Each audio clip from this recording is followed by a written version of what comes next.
Аялдар энергичный болуңуздар, энергияңыз күчтүү болсун, көп болсун, аял эриңизге ар дайым дух берип, күч берип, ушул нерсени үйрөнүшүңүз керек. Бирок өзүңүздө жок энергия, өзүңүздө жок күч, күйөөңүзгө кантип өткөзөсүз бул нерселерди?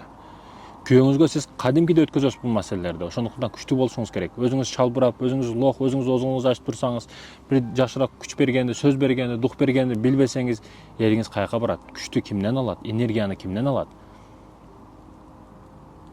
Неге мен сулуумун, анан башка сулуу эмес бир хуник менден дагы түсү муздаган аялды табып алды дейт да.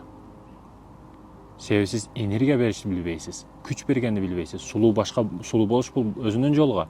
Бирок бир хуник аял келет дагы акылы менен чыкыл иштеп, күчтүү идеяларды берет, күчтүү сөздөр менен духтарды берет.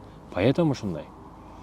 Айтайын дегеним, сиз энергичный болушуңуз керек, күч бергенди билишиңиз керек. Сенин себебинен ушул бизнес банкрот болду, сен болбогонуңда дештен мурда проблема болгону болду. Өмүрлүк жолдошум. Чыгуунун жолу мындай деп чыгуунун жолун көрсөтсөңүз, эркек киши ошол жерде сизге боло турган маселенин бардыгын биринчи сизге айта турган болот. Эгер сиз жол көрсөткөнү билсеңиз. Анан келип эле каралап, күнөө издеп, аркасынан айып издей турган болсоңуз, күйөөңүз сизге эч качан бирдекени айтпайт. Бизнес маселесинде дагы айтпайт. Анан жүрө бересиз, күйөөм мага эчтекени айтпайт деп.